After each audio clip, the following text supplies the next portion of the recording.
stuck down there, and it's gonna be what we deserve. Welcome to Watch Mojo, and today we're counting down our picks for the top 10 times Rick got what he deserved on Rick and Morty. I'm a pickle. I mean, I don't know if I can. Ooh, jeez. Rick, did you do this on purpose to get out of family counseling? Morty! For this list, we'll be looking at moments where Rick Sanchez rightfully got his comeuppance. Which moment did you find the most satisfying? Let us know in the comments. Number 10, Belittled by Jerry. In this Season 3 episode, Jerry and Rick are running away from an alien, Risotto Groupon, who's out to kill Rick. At a security checkpoint to a transport ship, Rick is identified as a threat and is neutralized. This temporarily gives him the mental abilities of a child so that he isn't deemed a threat when he boards the ship.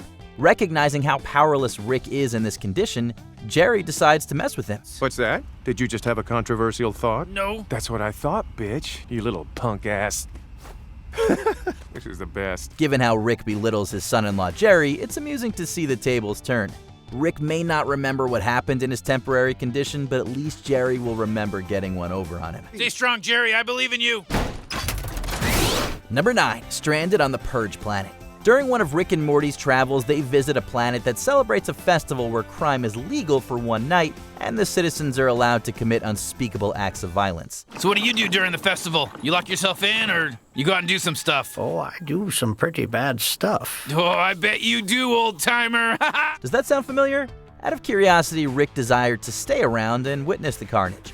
However, Morty was horrified by the idea and wanted to leave immediately. Oh, shh, it's starting. Oh, here we go. I'm not watching. Yeah. Your medal's in the mail. Just as Rick was ready to leave, Morty wanted to stay to help one of the villagers. In the process, they get stranded on the planet with no way to escape. She tried to purge me, Morty. You let your wiener do the walking and now I'm dead. Rick, she took the car. Rick could have avoided the whole mess if his morbid indifference towards living beings didn't compel him to stay longer than he should have. Number 8, Arrested by Glorzos. While escaping from a race of aliens that possess them with parasites, Rick and Morty go a little overboard.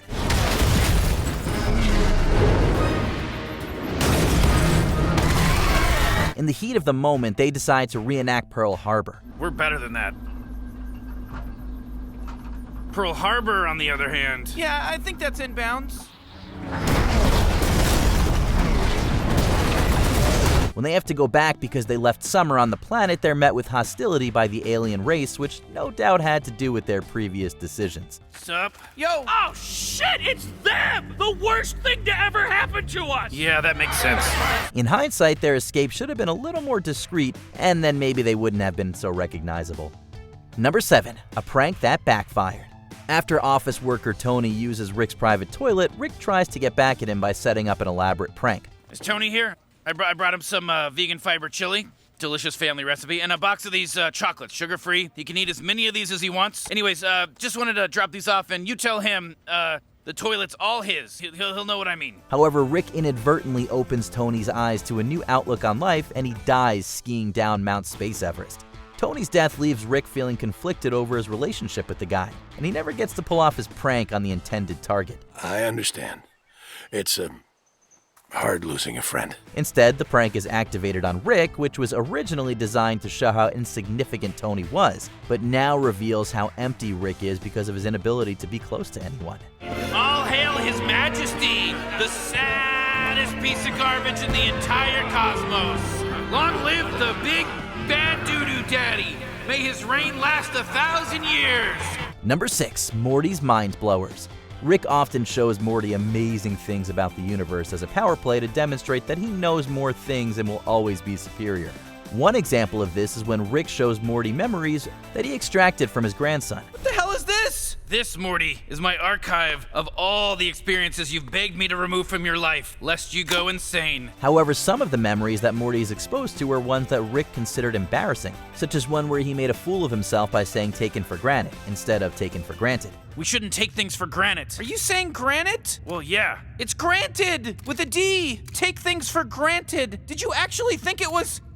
Jesus Christ, Rick? What are you, a boulder rock person? How long have you been saying that wrong? Morty doesn't appreciate Rick keeping things from him, retaliates, and ends up wiping Rick's memories. Take that! What's going on? Where am I? Who are we? Who am I? Number 5, another plan gone wrong. Rick's sworn enemy is Mr. Nimbus, a ruler of the sea who, among other things, has the ability to control the police. Shall we, Richard? Okay, but how did Jesus he... Christ, Jerry, he's Mr. Nimbus. He controls the police. Needless to say, you don't want to get on this man's bad side.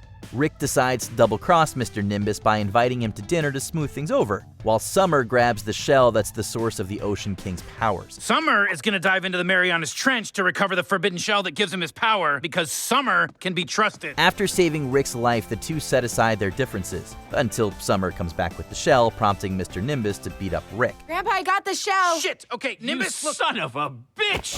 Betrayal! My weapons, Morty! I used them all! Grandpa, wait, Grandpa, what do I do? I have the shell. Should I blow it? Is that I'm just gonna blow it. Destroy the horn! What the hell, You were Summer? supposed to destroy the horn! Not only does Rick deserve the beatdown for sneaking around behind Mr. Nimbus's back, but also for sending Summer all the way to the Mariana Trench without bothering to explain what to do with the shell. Number 4, the Council of Ricks.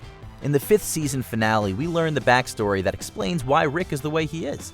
A Rick from an alternate universe killed Rick C-137's wife and daughter, sending him on a mission to seek revenge for their murder.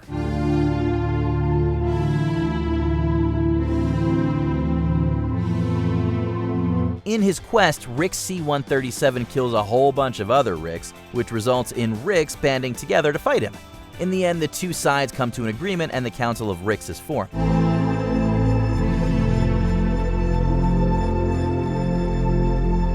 The organization has been a thorn in Rick's side for years and wouldn't have been formed if he hadn't gone on such a bloody rampage. You think I did this? Why am I the first Rick you pull in every time a Rick stubs his toe? You have a history of non-cooperation with the Council. Yeah, so does the scientist formerly known as Rick. Number 3, Birdperson's rejection. After the Battle of Blood Ridge, Rick asks Birdperson to join him in adventures across the multiverse. I could take you right now to this same battlefield in a universe where we lost, or another where we won, or another where the war never even happened. All equally real, all equally unreal. None of it matters. Then why did you help? Because I respect you, and I wanted you to know you could respect me. However, Birdperson declines the offer, knowing instinctively to keep a certain distance from Rick after getting a sense of his warped values. Later on in the episode, Birdperson senses that Rick was thinking about withholding the whereabouts of a child Birdperson didn't even know he had, which further drives down his opinion of Rick. You did not know of the child when you came to rescue me, and once aware, refrained from sharing until necessary to save yourself. Fair enough. Rick respects Birdperson and regards him as a true friend, so Birdperson's rejection is something that truly hurts. But we can't say we blame him either. I will see you when I see you. Number 2, his ordeal as Pickle Rick. Rick turning himself into a pickle is possibly the most iconic moment from the show. Here's something that's never happened before. I'm a pickle! I'm Pickle Rick! He goes to such an extreme measure to get out of going to therapy. After Morty points out Rick's plan, Beth takes away the serum that would turn him back into a human. What are you doing there, Beth? What are you doing there, sweetie? Well, I mean, you don't want to get pierced by a needle full of liquid unrelated to your situation. How's that going to help? Can't argue with that. Great. We'll see you later. He ends up going through more trouble than if he had just gone to therapy with his family and supported their efforts to work out their problems. To be honest though, fighting sewer rats as a brined vegetable is probably the kind of thing he lives for. Rick, why did you lie to your daughter? So I wouldn't have to come here. Why didn't you want to come here? Because I don't respect therapy. Because I'm a scientist. Because I invent, transform, create, and destroy for a living, and when I don't like something about the world, I change it. Before we continue, be sure to subscribe to our channel and ring the bell to get notified about our latest videos. You have the option to be notified for occasional videos or all of them.